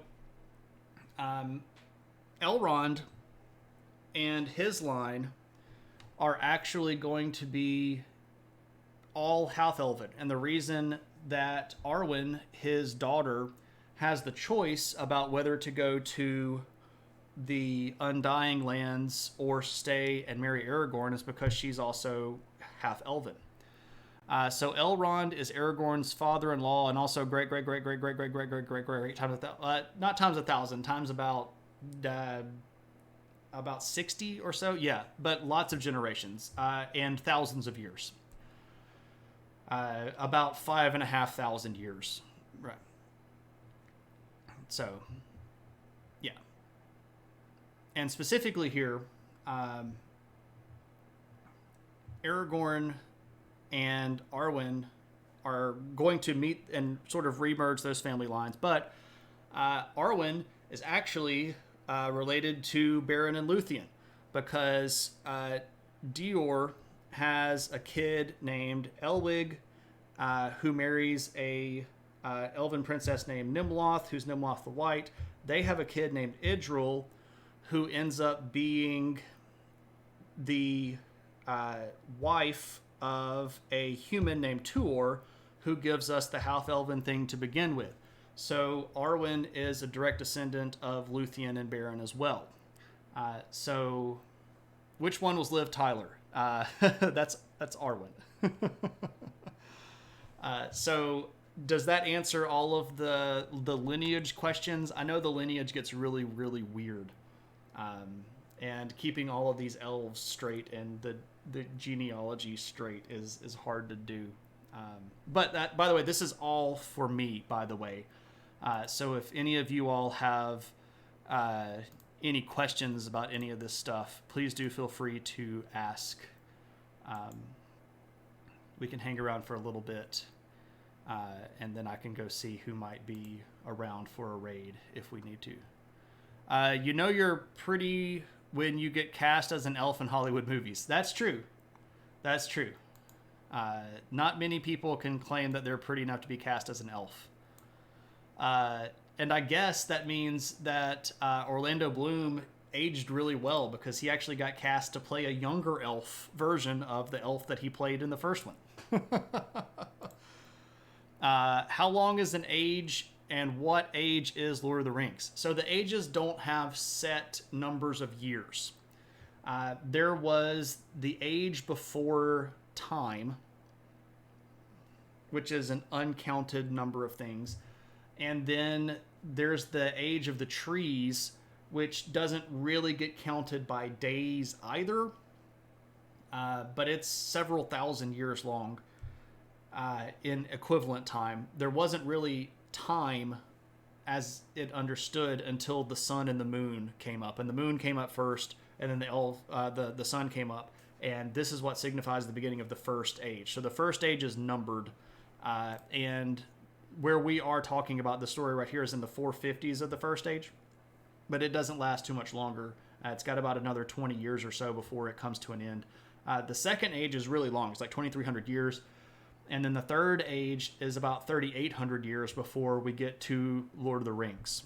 So depending on where you want to start the events, like The Hobbit is in like the 3,700s, 1,600. I can't do all the Shire reckoning in my head. To get Shire reckoning, you take the year and you minus 1,600 from it. But anyway, you don't need to know all that stuff.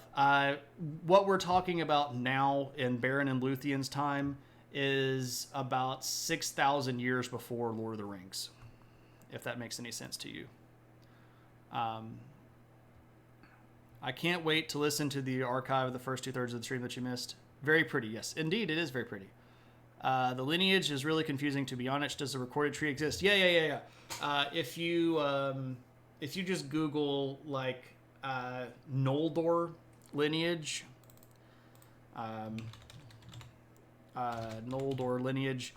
you can get a whole bunch of stuff from that. That's basically the High Kings of the Noldor. They're the ones that are going to be most of the big fancy elves in the first age. And if you want the lineage of Aragorn, you can just Google Aragorn's lineage, and they have family trees of all of this stuff, like in, like with links and stuff. There's there are two pretty good Lord of the Rings wikis out there. There's like Lord of the Ring fandom, and then there's Loader Wiki. Both of those are pretty good, and they have easily explorable family trees that you can look at. And if you're really, really go-getter and you have a copy of the books, you can actually look in the back of Return of the King. And in the back of the Return of the King, it has a whole bunch of appendices that go through all these people. Will Ferrell is so pretty. Very good. Legolas was older and way more ripped 50 years ago, right? I bet the elves used the metric system. They didn't. They had their own system that was a lot closer to imperial measure than metric. So that might hurt, but it's the case.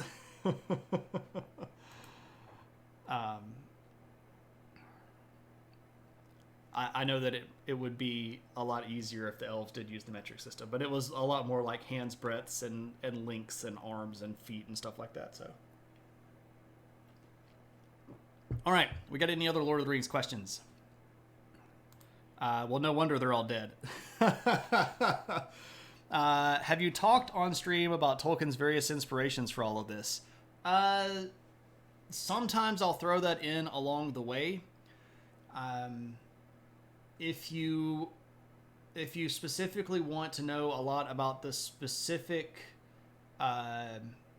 background for a lot of this stuff, I did an appearance on a podcast called The Art Condition. I can't remember exactly what episode that I was on, but if you Google The Art Condition and my name, you'll be able to find that particular link. It's on YouTube. With a guy named Joby Dorr, who used to stream pretty regularly here on Twitch, and Paradox Moose, who is very, very frequently in the chat, has been a big friend and good supporter of the stream. I was on their podcast back about a year and a half ago, and I talked specifically about a lot of the influence on Tolkien's early life and where he got a lot of these ideas from, and stuff like World War I and his background in linguistics and stuff like that. That would be a better place to start, because I kind of have an overarching narrative there. But if there's any specific questions, you're welcome to ask. You've never watched the movies, where do you start? Start with Fellowship of the Ring. Don't watch the Hobbit movies.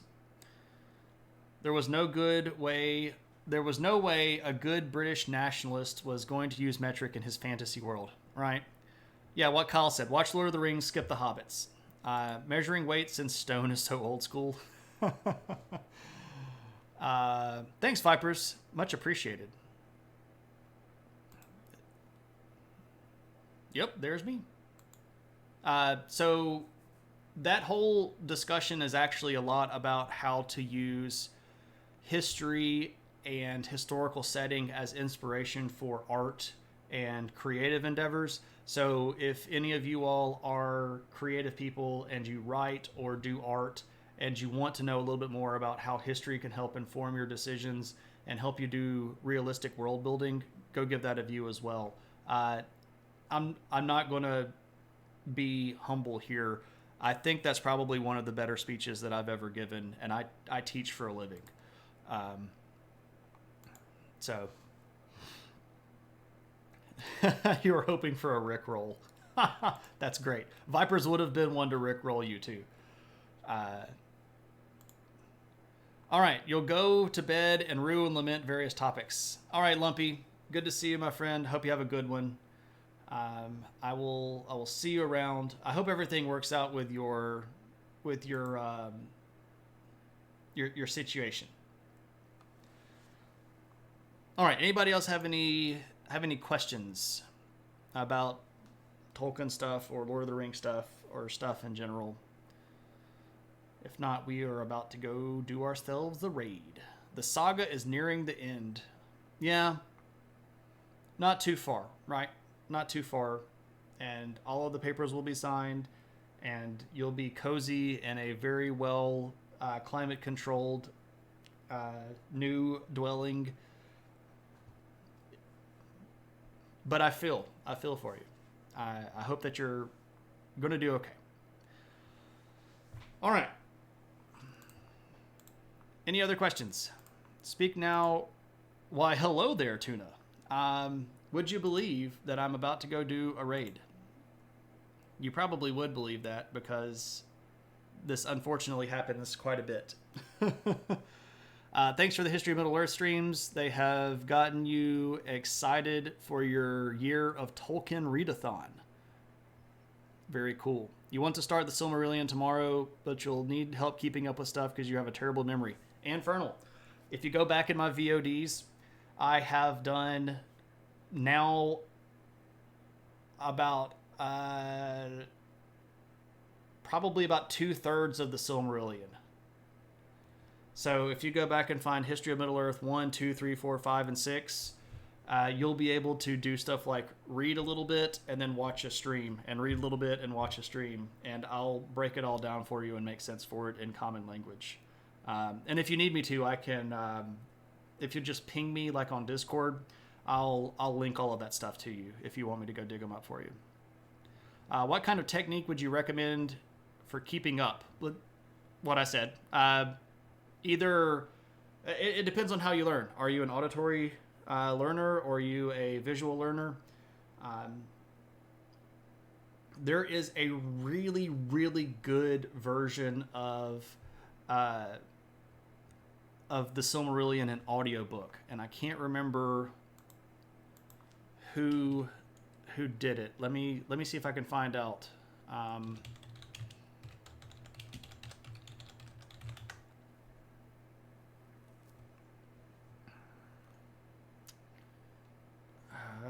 Crud.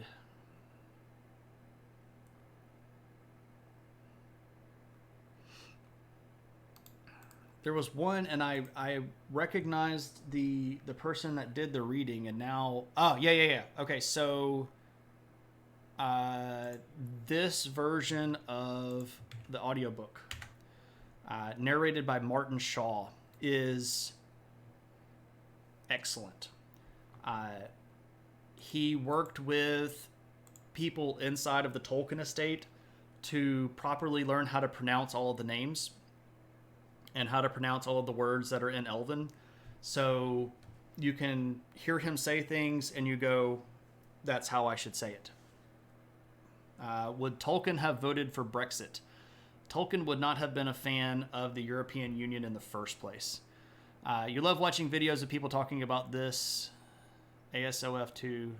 Yeah, so I'll, like I said, just ping me like on Discord and let me know, and then I will, I'll send you the links to episodes 1 through 6, because I started at the beginning of, so when you pick up the book Silmarillion, the first thing that you're going to read is not actually the Silmarillion. It's called the Ainulindale, which is the story of the music of the Ainur. And that's where I started History of Middle-earth. So if you have the book of the Silmarillion and you flip to about 2/3 of it, like the stuff that we were doing tonight, like I said, is like chapter 18 and 19, which is most of the way through the actual book of the Silmarillion. So we've done a lot of that. And you can use me talking you through it and showing pictures of people and stuff, and maybe that'll help you out too. Hopefully you'll be able to finish up your appendices reading soon with your crazy work schedule in the next couple weeks. You really want to dive into the Silmarillion. It's good stuff. It's good stuff. Maybe you talk about this in the podcast, but is the cosmology he draws from exclusively Northern European? You're reading about Christian Gnostic cosmology and sounded vaguely familiar to the Silmarillion. It's mostly from Northern European stuff, specifically here, Slavic mythology and Celtic mythology, but the primary emphasis is a lot of the Norse sagas that he pulls from a lot. And yeah, I do talk about that pretty extensively in the podcast. But yeah, he would have been familiar with a lot of that stuff, but that really wasn't where his linguistic work came from. He mostly was doing linguistic work, translating things like high medieval ballads, stuff like the Song of Roland, and some of those really, really big things like Chaucer and stuff like that. That was where he sort of got his feet wet, but he moved on to translating a lot of the stuff. Like he translated a version of Sir Gawain and the Green Knight. He translated a version of Beowulf. So he's mostly Central and Northern European, high medieval up through like Viking Age. So that's mostly where he was doing his work. He would have known all of that stuff because he was a rabid reader. I'm Spartacus and Fernal. Thank you so much. I'm Spartacus. What Tolkien name do you most enjoy pronouncing? Oh, that's a great question. I've never really thought about that.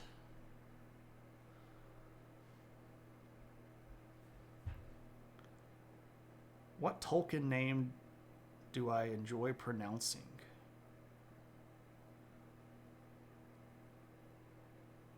Huh. Finrod Felagund is a fun thing to say. Finrod, the Hewer of Caves, is the king of Nargothrond. I like the way that Monway sounds. Monway's got it's a powerful thing. I really like the name Nienna. Nienna is one of the Valar. She's the Vala of sorrow. And Duriel, yeah, and Duriel's a strong word as well. I like that quite a bit.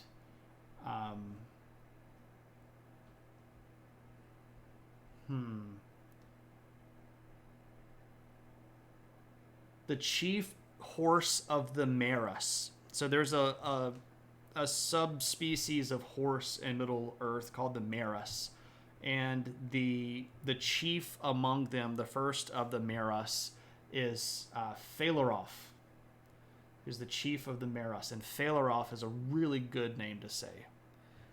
The streamer who got you into Twitch legally changed his name to Erendil.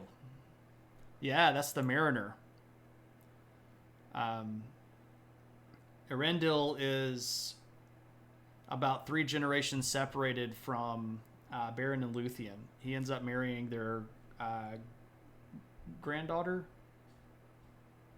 Beren and Luthien have Dior. That would be their daughter, Elwig, great-granddaughter. You think Sri Lankan names have more of a ring? Maybe so. I can't say that I know too many names in Sri Lankan. I know a whole bunch of names in Tangwar, though.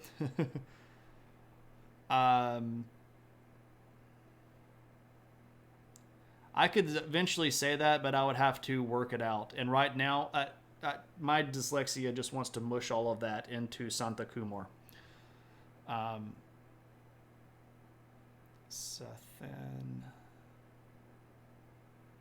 Santanantha Kumar. Santanatha Kumar.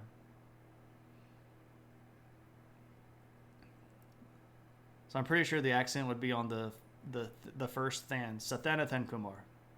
Sathanantha Kumar. Santanatha Kumar. I would think that's how you would pronounce that. My pronunciation of that stuff is harder to say. You have to work on that, and I don't know where all the emphasis is. All right. Last call for questions. My voice is getting a little bit out of the edge here, and it's about time for us to go do ourselves a raidy raid. But if there are Seth and Thief, I'm not sure what that particularly means. All right. Where are we going to go? What are we going to do? Who have we not raided in a while?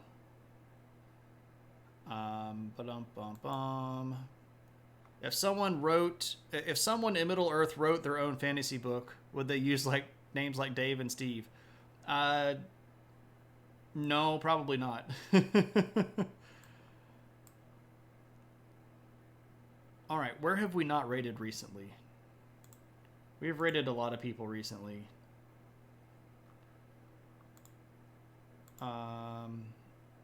So Huon, it's not. So Huon is 2 syllables, and Juan is 1 syllable. So Juan is a Spanish name. Huon is the name of the big wolfhound that died to save Beren's life.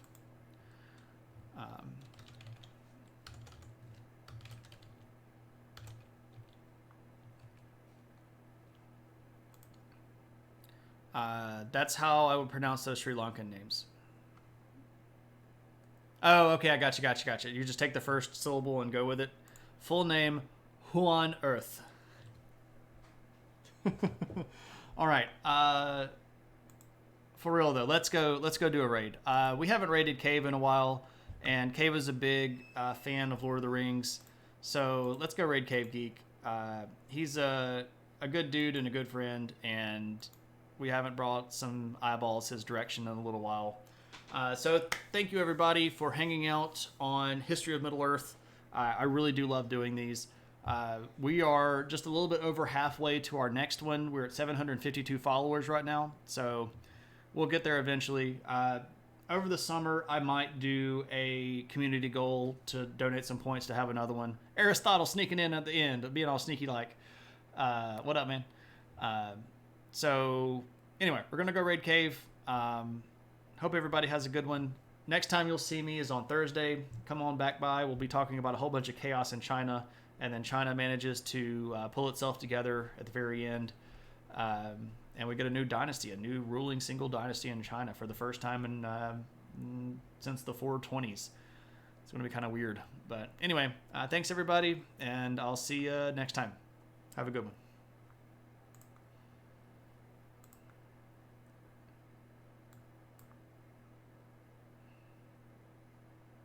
Yes.